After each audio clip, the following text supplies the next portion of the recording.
बौद्ध धर्माचे संस्थापक, शांतीदूत, तथागत भगवान गौतम बुद्ध, विश्वरत्न महामानव, घटनेचे शिल्पकार डॉक्टर बाबासाहेब आंबेडकर यांना वंदन.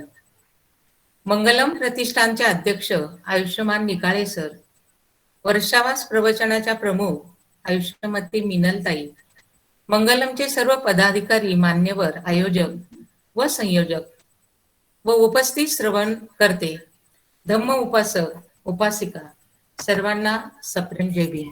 नमो बुद्धाय.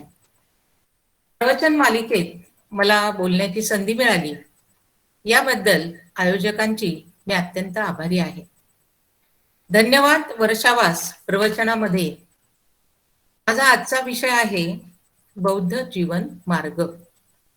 हा जीवन मार्ग आपणास सर्वांना समान व समान संधी व समान मार्गावर चालण्यासाठी तथागतांनी दिला आहे. त्याचे कारण असे आहे की या मार्गाने गेल्याने, हे अनुसरण केल्याने आपल्या जीवनात दुःख, संकट सहन करण्यास आपण सक्षम होऊन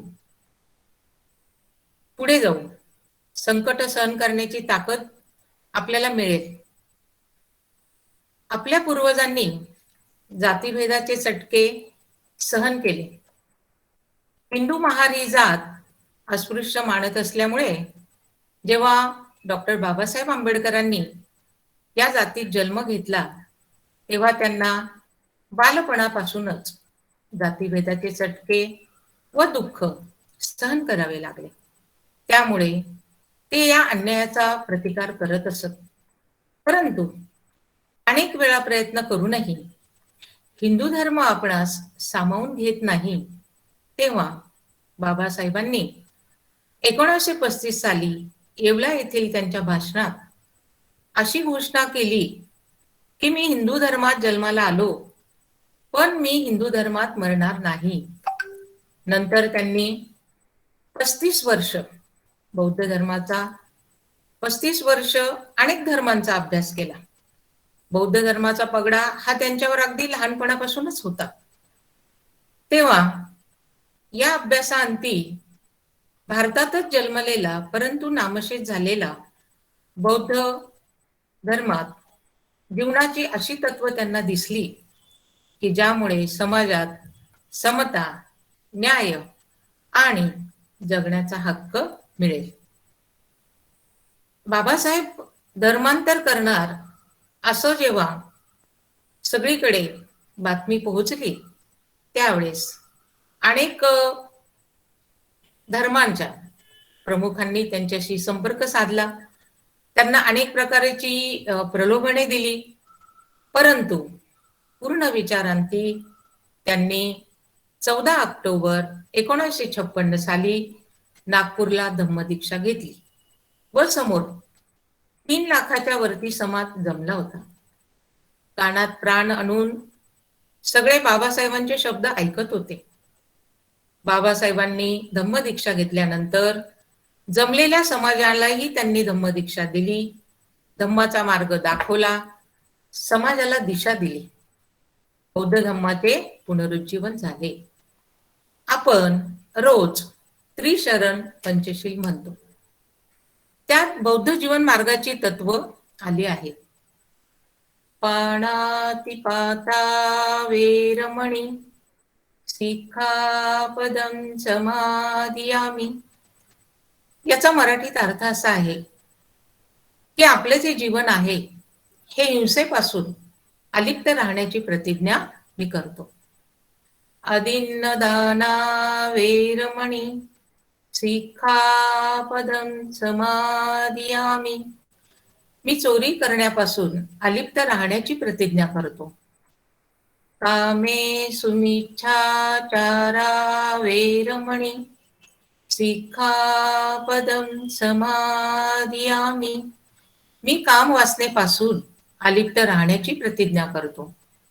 मुसावादा वेरमणी सिक्खापदं समादियामि. मी खोटे बोलण्यापासून अलिप्त राहण्याची प्रतिज्ञा करतो. आणि 5वं शील आहे सुरामेरयमच्च पमादठाणा वेरमणी सिक्खापदं समादियामि.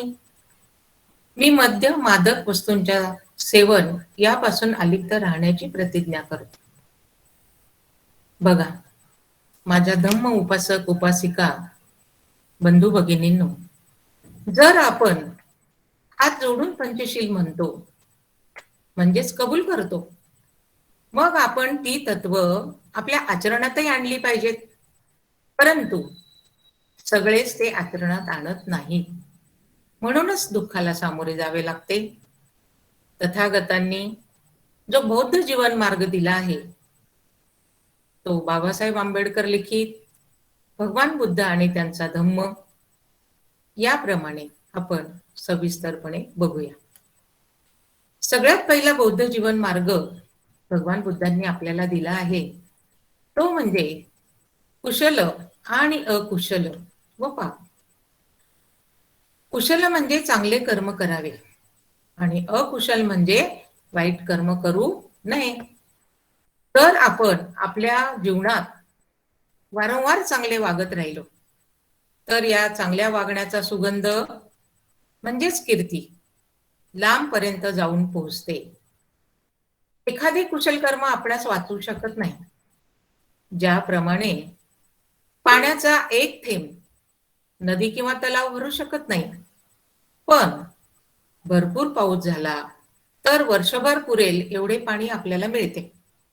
त्याचप्रमाणे आपण आपल्या जीवनात कुशल कर्म करत राहिलो तर त्याचे फळ आपणास निश्चितच मिळते. अकुशल कर्म केल्याने सुरुवातीला सुख मिळते, परंतु नंतर पश्चाताप करावा लागतो. सुख व शांती नष्ट होते, म्हणून त्या मार्गाने कधीही जाऊ नये. ज्याप्रमाणे गाडी चालणाऱ्या पाठोपाठ गाडीची चाकं येतात, बैलाच्या पाठोपाठ गाडीची चाकं येतात, त्याप्रमाणे दुःख माणसाच्या पाठोपाठ येता. पापकर्म करू नका. सुरुवातीला पापकर्म सुखदायी वाटतात. उदाहरणार्थ, एखाद्या चोराने चोरी केली किंवा एखाद्याने खोटं बोलून धनसंपत्ती मिळवली तर त्या वेळापुरती त्याला सुख वाटते, आनंद वाटतो. परंतु नंतर ज्यावेळेस ही गोष्ट उघड होते त्यावेळेस तो पकडला जातो, त्याला शिक्षा होते, त्याला तुरुंगवास भोगावा लागतो, जीवनात दुःख येते. माणूस अकुशल कर्माच्या आचरणात दिरंगाई करतो. अकुशल कर्मात त्याला फायदा दिसतो म्हणून तो त्याचं मन रमू लागते. ज्याप्रमाणे वृक्षाचा आधार घेऊन एखादी लता ही वाढत असते, परंतु त्या वृक्षाच्या पतनाचे कारणही ती ठरते, त्याप्रमाणे पापकर्म हे माणसाच्या पतनाचे कारण ठरते. आपण बघतो की जो माणूस चांगले कर्म करतो, आयुष्यात अकुशल कर्म किंवा पाप करत नाही, त्या व्यक्तीच्या मागे किंवा त्या व्यक्तीच्या नंतर, मृत्यूनंतर जे लोक त्याच्याबद्दल बोलतात ते चांगलंच बोलतात. तोंडासमोर तर सगळे गोड बोलतात, पण पाठीमागे वाईट बोलतात. पण जो माणूस चांगलाच असतो त्याच्या पाठीमागेही चांगलंच बोललं जातं आणि हेच त्या कुशल कर्माचं आपल्याला फळ मिळतं. पुढचा जीवन मार्ग आहे लोभ आणि मोह. लोभ म्हणजे तृष्णा. लोभ आणि तृष्णा. लोभ म्हणजे मोह आणि तृष्णा म्हणजे तहान किंवा आसक्ती. लोभही वाईटच आणि मोहही वाईटच. कोणत्याही गोष्टीचा असो तो वाईटच. आणि लोभ यातूनच तृष्णा निर्माण होते. काम, वासना, लोभ, आसक्ती ही वाईट आहे. या दोन्हीच्या बंधनातून जो मुक्त राहील तो भयमुक्त राहील. मी तुम्हाला माझ्याच बाबतीत घडलेला एक प्रसंग सांगते. मैत्री या कंपनीचं नाव आपण ऐकलं असेलच.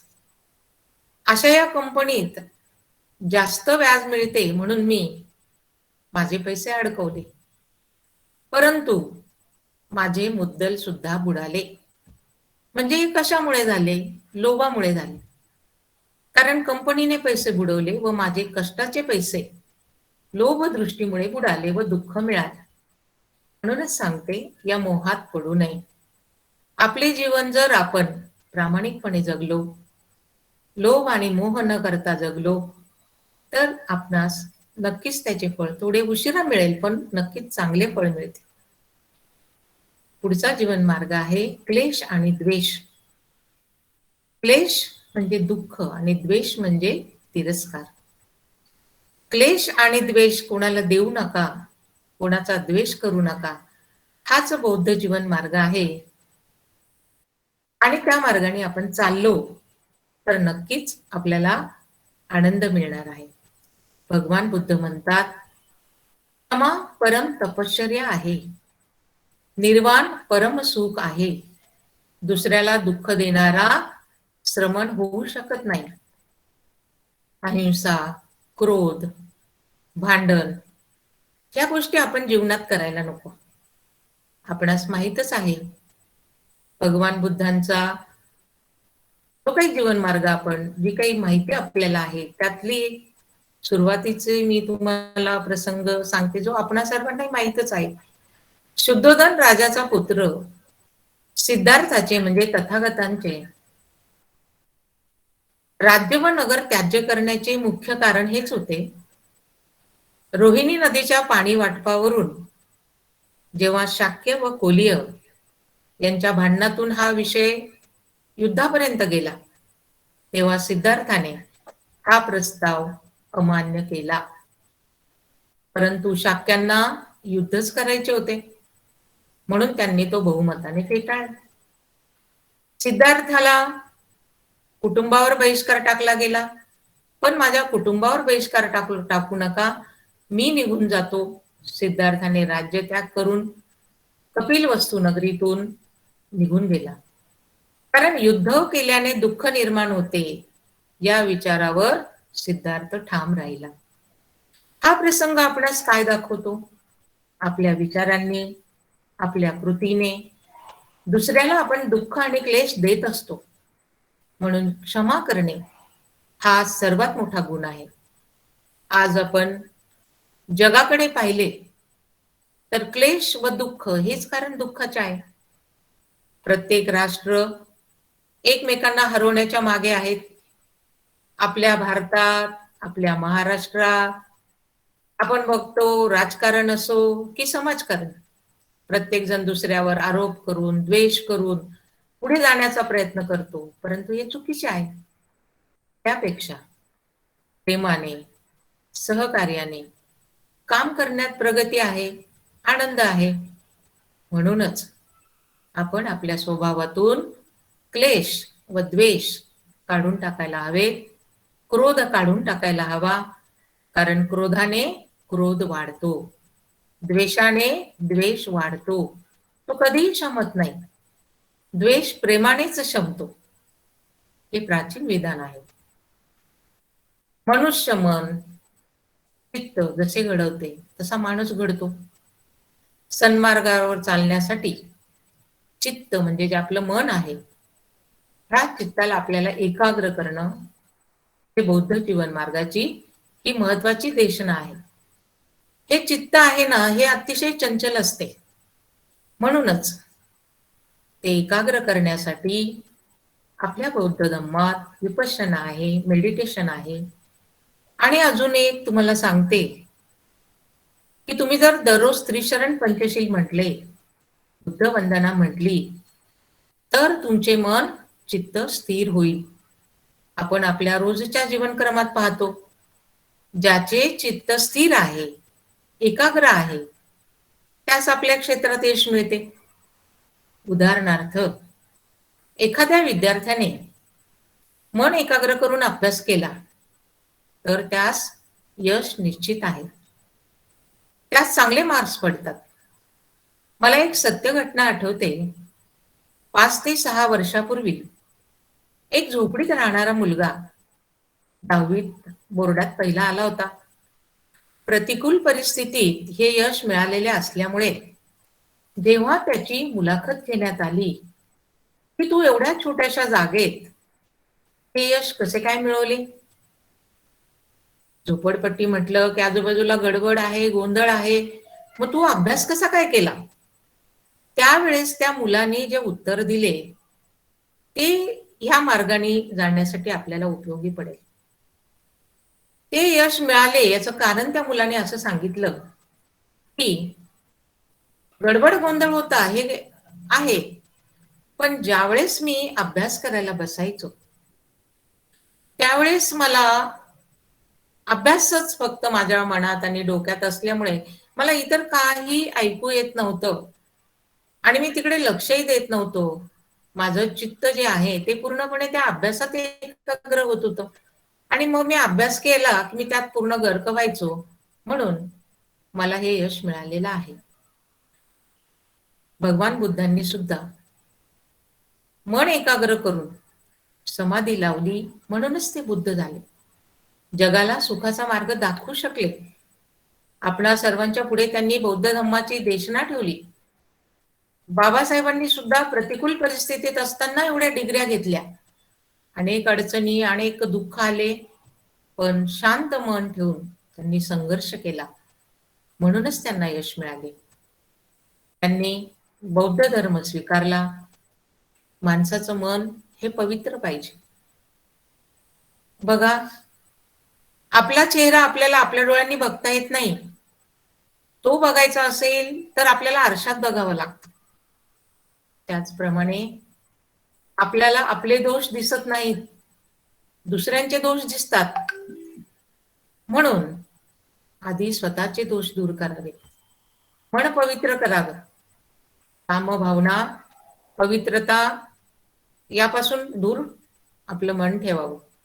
हे मन चंचल आहे, ते सुज्ञ माणूस नियंत्रण ठेवतो.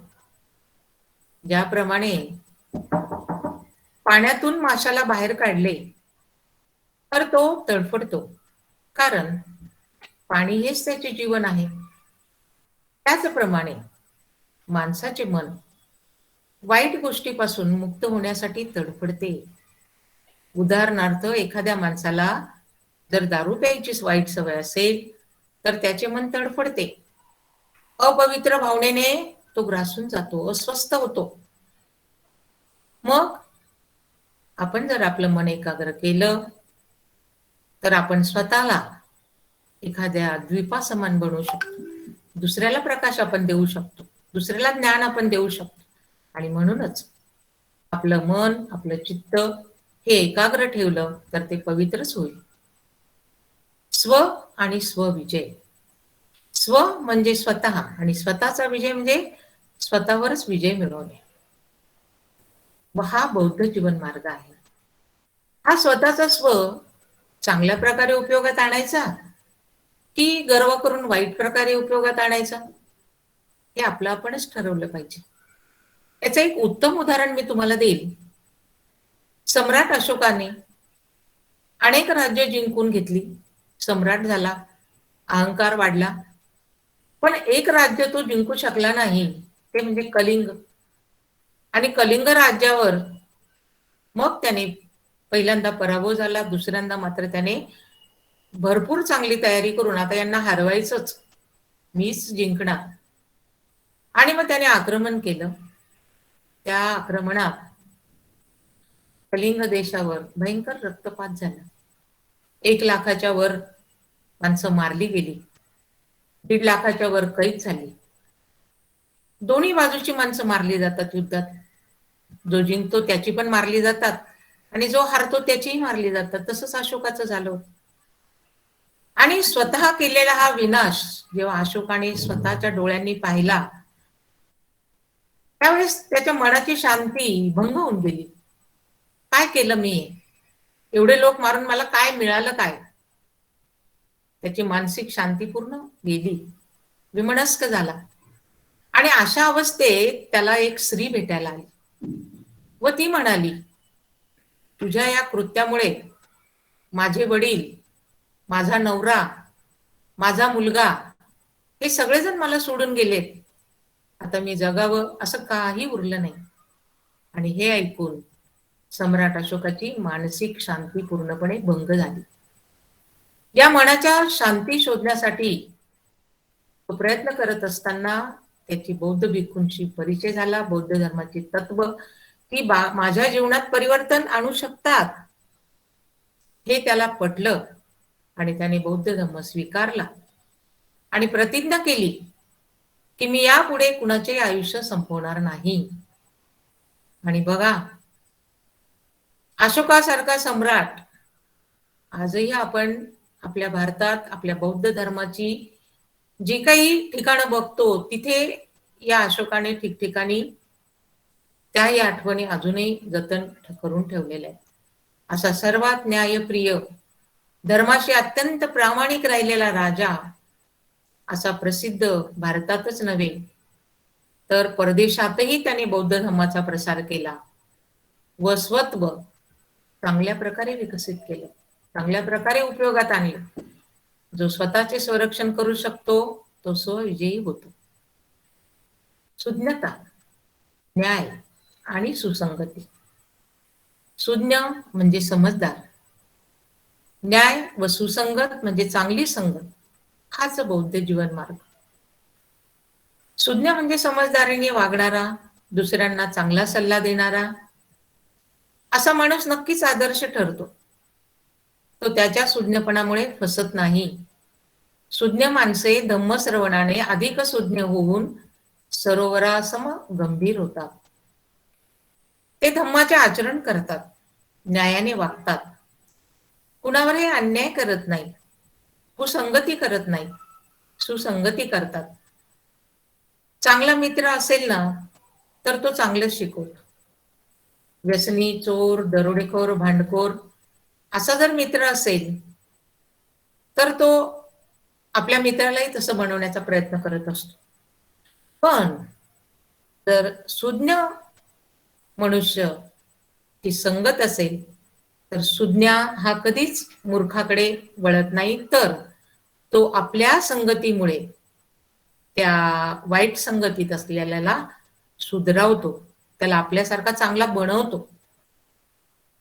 बाबासाहेबांनी आपला सुज्ञपणा हा समाज सुधारण्यासाठी, अन्याय नष्ट करण्यासाठी उपयोगात आणला. सुसंगत सुसंगती केली, शिक्षण आणि सर्व समाजात परिवर्तन आणले. वाईट प्रवृत्तीच्या लोकांनी त्यांना खूप त्रास दिला, पण संयम दाखवून त्यांनी परिस्थिती न्यायाने लढा दिला. विवेकशीलता आणि चित्ताची एकाग्रता. कोणतेही कर्म करताना विवेकशील असावे, चित्त एकाग्र असावे, प्रत्येक विषयात अप्रमादी व धैर्यवान असावे, हाच बौद्ध जीवन मार्ग आहे. विवेक म्हणजे संयम. कर्म करत असताना संयम, एकाग्रता ठेवली तर कर्म कुशल होते. सुज्ञ व्यक्ती हे गुण दिसून येतात. तो पवित्र विचारांनी बोलतो. चंचल चित्त चंचल असते, ते स्वैर असते, त्यास नियंत्रित करणे खूप कठीण आहे. पण जो हे विवेकाने साध्य करतो त्याचे फळ त्याला नक्कीच मिळते. संयमित चित्त असणे हे आपल्या पुढील जीवनासाठी नक्कीच सुखाचे असते. असावधानता, अप्रमाद चित्त, अप्रमादी माणूस चुका करत नाही. प्रमाद म्हणजे चूक व चुका केल्याने दुःख मिळते. प्रमादाच्या आहारी जाऊ नये. इंद्रिय वासनांच्या मोहजालात गुंतू नका. एकदा तुम्ही तुमचे ध्येय निश्चित केले की निग्रहाने, दृढपणे त्यास बांधील असावे. मी जातक कथेमध्ये ही कथा वाचलेली आहे, ती या ठिकाणी मी आपणापुढे उदाहरण म्हणून सांगते की सावधानता बाळगली तर माणूस कसा यशस्वी होतो. चुका केल्या नाही तर माणूस कसा यशस्वी होतो. बोधिसत्व हे आचार्यांजवळ अध्ययन करत होते. आचार्यांना एकुलती एक मुलगी होती आणि मुलगी लग्नाच्या वयाची झाली होती. तेव्हा गुरुजींनी आपल्या या शिष्यांची परीक्षा घेण्याचं ठरवले व जो त्यांच्या परीक्षेस उतरेल त्याच्याशी आपल्या मुलीचं लग्न करावं. तोच खरा ज्ञानी. गुरुजींनी शिष्यांना सांगितले, जो कोणी आपल्या घरातून कोणीही पाहणार नाही अशा प्रकारे एक एक वस्तू चोरून मानून माझ्याकडे देईल, त्याच्याशी मी माझ्या मुलीचं लग्न लावेल. परंतु सगळे शिष्य चोरी करायला गेले. आता गुरूंनीच सांगितलं, मग ते काही चुकीचं नसेल. पण बोधिसत्व कुठेही गेले नाही. आचार्यांनी विचारले, का रे तू नाही गेलास? तेव्हा बोधिसत्वांनी उत्तर दिले, गुरुजी, आपल्या हुकुमाप्रमाणे वागणे केवळ अशक्य आहे. गुरुजी म्हणाले, का रे बाबा असं का? बोधिसत्व म्हणाला, कारण या अरण्यात अरण्य देवता बघत असते आणि जिथे कोणी नसते तेथे आपला अंतरात्मा बघत असतो. म्हणून एकांत स्थळ हे कुठेच नसते. अशी सावधानता दाखवल्याने गुरुजी खुश झाले. त्यांनी बोधिसत्वाशी त्यांच्या मुलीचे लग्न लावले. दुसऱ्याच्या विचाराने वागू नये. सुख दुःख, दान आणि दया. दारिद्र्य दुःखाचे मूळ आहे. परंतु असं नाही की दारिद्र्य आहे म्हणून सुखी झालाय, श्रीमंत झालाय म्हणून सुखी झालाय. नाही, दारिद्र्याचं निर्मूलन आणि सुख प्राप्त होईलच असं नाही. उच्च जीवन स्तरावर नाही तर श्रेष्ठ सांस्कृतिक जीवनावर सुख अवलंबून आहे. हाच बौद्ध जीवन मार्ग आहे. धम्माचे दान हे सर्वश्रेष्ठ दान आहे. दया दाखवणे, माफ करणे हा स्वभाव असला पाहिजे. दांभिकता, खोटेपणा करू नये, खोटं बोलू नये. तथागत जसे कथन करतात तसेच आचरण करतात. जसे आचरण करतात तसेच कथन करतात. ते यथाभाषी, यथाकारी, तथाभाषी आहेत म्हणून त्यांना तथागत म्हणतात. हाच बौद्ध जीवन मार्ग आहे. आपणही याप्रमाणे जास्तीत जास्त बोलल्याप्रमाणे वागायला शिकलं पाहिजे. सम्यक मार्ग अनुसरण. सम्यक मार्ग हा सुखाचा मार्ग आहे. कल्याणाचा, मध्य कल्याणाचा, अंती कल्याणाचा मार्ग आहे. सम्यक मार्गाचे अनुसरण करणे म्हणजे बौद्ध जीवन मार्गाचे अनुसरण करणे होय. सद्धम्म आणि असद्धम्म यांचे संकलन करू नये. धम्माच्या मार्गाचे अनुसरण करा, अधम्माच्या मार्गाचे अनुसरण करू नका. जो धम्माच्या मार्गाचे अनुसरण करतो तो इहलोकी सुख पावतो. आज आपण भगवान बुद्ध आणि त्यांचा धम्म या ग्रंथात दिलेल्या बौद्ध जीवन मार्गांना ऐकले. त्याप्रमाणे आपल्या जीवनात या बौद्ध जीवन मार्गांचा आपण अवलंब केला तर आपण संकट, दुःख सहन करू शकतो व दूर ठेवू शकतो. शांतता व समाधानाने जगू शकतो. या जीवन मार्गात कुठेही अंधश्रद्धा नाही, थोतांड नाही, देवपूजा नाही, मूर्तीपूजा नाही. तुमचे कर्म हेच तुमचे जीवन आहे. ते कसे जगायचे तुमच्याच हातात आहे. यावेळी गोएंका गुरुजींच्या शांतिदूत या पुस्तकात गारगोट्या आणि तूप ही गोष्ट मला आठवते आहे. एकदा एका माणसाच्या वडिलांचे निधन झाले. अंत्यसंस्कार झाले. तो अत्यंत दुःखी होता. त्याच्या मनात आले की कमीत कमी माझ्या पित्याला स्वर्ग प्राप्ती व्हावी, सद्गती मिळावी, म्हणून मुलगा या नात्याने मी काहीतरी केले पाहिजे. त्याने तथागतांचे नाव ऐकले होते. चला, दुःख दूर करणं किंवा वडिलांना सद्गती मिळावी यासाठी तथागत काहीतरी मार्ग मला नक्कीच सांगतील. तेव्हा तो तथागतांकडे आला, त्यांच्या पाया पडला आणि खूप रडू लागला, शोक करू लागला. तथागतांनी पाहिलं की बाबा काय झालं, का रडतोय एवढाच? नाही नाही, माझे वडील, माझे पिता जे आहेत, यांना सद्गती मिळाली पाहिजे, स्वर्ग प्राप्ती मिळाली पाहिजे, यासाठी तुम्ही काहीतरी कराच. तेव्हा त्याची ती मानसिक स्थिती बघून भगवान गौतम बुद्धांनी की आता याला तत्वज्ञान सांगून काही कळणार नाही. ते म्हणाले ठीक आहे ठीक आहे, मी सांगतो ते साहित्य तू घेऊन ये. भगवान बुद्ध तयार झाले. हे पाहून त्याला खूप बरं वाटलं. सांगा, मला जे सांगाल ते मी आणून देतो, पण एवढं कराच. ठीक आहे, तू जा, 2 मडके घेऊन ये, तूप आण, गारगोट्या आण, एक लाकूड आण, पांढरं कापड आण, दोरी आण. तो गेला बाजारातून, सगळं साहित्य घेऊन आला. आता गारगोट्या म्हणजे नदीच्या किनारी पांढऱ्या रंगाचे दगड पडतात, त्याला गारगोट्या म्हणतात. त्या नदी किनारीच होत्या. घेऊन आला, सगळे गेले नदी किनारी. भगवान बुद्धही गेले त्याच्याबरोबर. ठीक आहे, आता एका मडक्यामध्ये तू गारगोट्या टाक आणि एका मडक्यामध्ये तू तूप टाक. कापड टाक वरतून, त्याचं तोंड बांध आणि हे दोन्ही मडके पाण्यामध्ये ठेव. ठेवलं, केलं त्याप्रमाणे. आता ही काठी घ्या हातामध्ये आणि फोड त्या मडक्यांना. आता हे सगळं पाहून त्या माणसाला खूप बरं वाटायला लागलं की नाही, आता हेच केलं, हे कर्म केलं की माझ्या वडिलांना, माझ्या पित्याला स्वर्गप्राप्ती होईल. त्याने जोराने दोन्ही मडकी फोडली. गारगोट्या पाण्याच्या तळाशी गेल्या आणि तूप पाण्यावर तरंगले.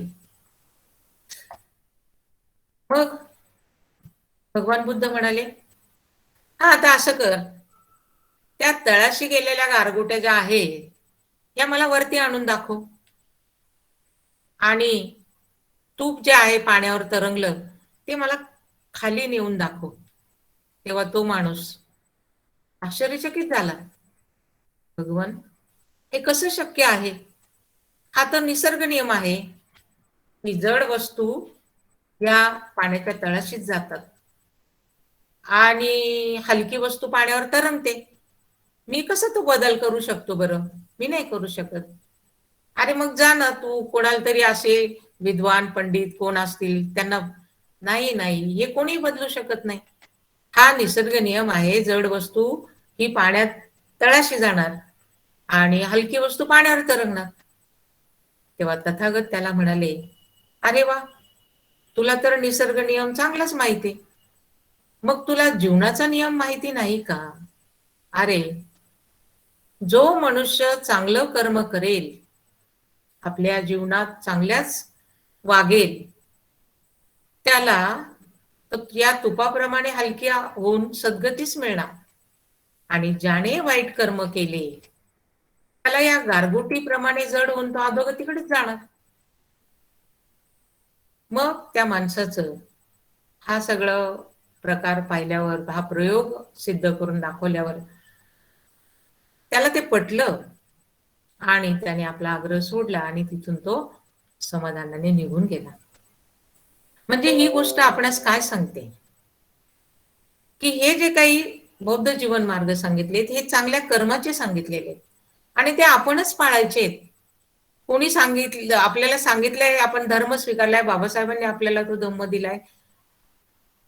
मला तर हे मार्ग पालन करण्यासाठी आदर्श म्हणून माझे वडील आयुष्यमान पुंडलिक शंकर निर्भोणे, वय 92, हेच आदर्श आहेत. त्यांनी बाबासाहेबांना दिलेला बौद्ध धर्म स्वीकारला आणि बौद्ध जीवन मार्गाचे पालन त्यांनी आपल्या आयुष्यात आयुष्यभर केले.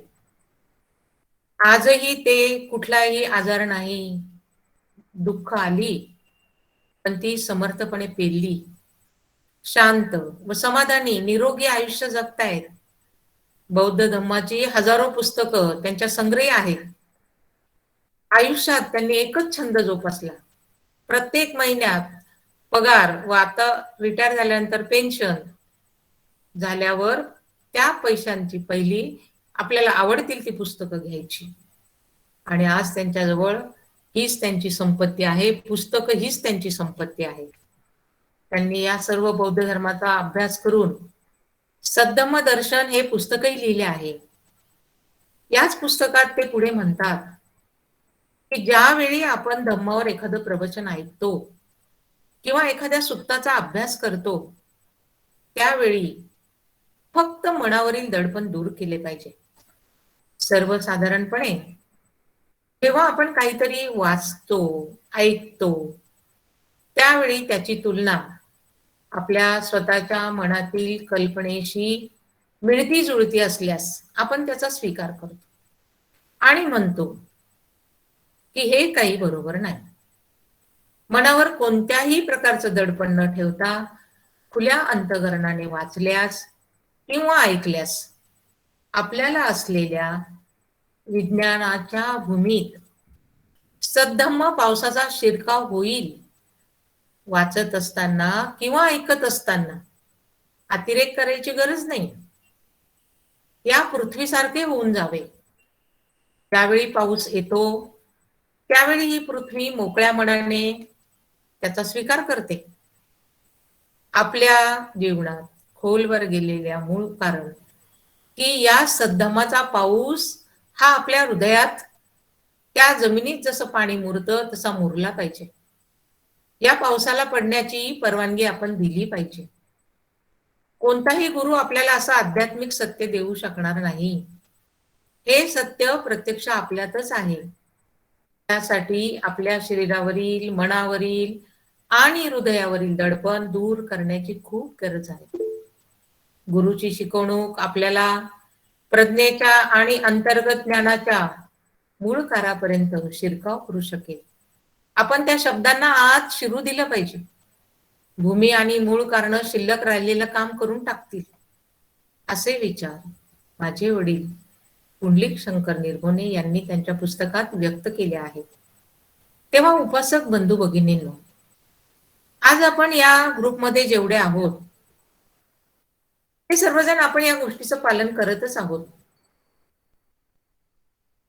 वर्षावास प्रवचन हा अतिशय स्तुत्य उपक्रम आहे, ज्यामुळे अजून बौद्ध धर्माचा प्रसार व प्रचार होईल. आणि हे अतिशय आवश्यक आहे. कारण अजूनही आपण बघतो आपला समाज हा हिंदू धर्मातील देवदेवतांची पूजा करतो, मिश्र पद्धतीने वागतो, पूर्ण बुद्धिष्ट झाला नाही. त्यांच्यापर्यंत बौद्ध धर्माची तत्व पोहोचली पाहिजे. बाबासाहेबांनी धम्म स्वीकारल्यानंतर 6 डिसेंबर 1956 महापरिनिर्वाण झाले आणि त्यांना जास्त वेळ मिळालेला नाही बौद्ध धम्म हा जनमानसापर्यंत पोहोचवण्याचा. ही जबाबदारी त्यांनी आपल्यावर टाकली. बाबासाहेबांचे स्वप्न पूर्ण करणे आपल्या हाती आहे. आपण बघतो की झोपडीत राहणारा असला तरी आपला माणूस भगवान बुद्ध व बाबासाहेबांना मानतो. फक्त गरज आहे त्यांच्यापर्यंत सद्धम्म पोहोचवण्याची. ती आपण पूर्ण केली पाहिजे. आपणास आपल्या समाजातील अशीही माणसं बघावयास मिळतात की बंगला गाडी झाली की विहारात जात नाही, जैवीमही म्हणत नाहीत. मग ते गरीब परवडले, त्यांना अज्ञान आहे म्हणून ते असे वागतात. आणि म्हणूनच समाज प्रबोधनाची खूप गरज आहे. मी तुम्हास बौद्ध जीवन मार्गावर केलेली दुःखमुक्ती या नावाची कविता वाचून दाखवते, आपण ऐकावी. आणि ही कविता सद्धम्म दर्शन या पुस्तकातच वर्णन केलेल्या मजकुरावर मी बनवलेले आहे. कवितेचं नाव आहे दुःखमुक्ती.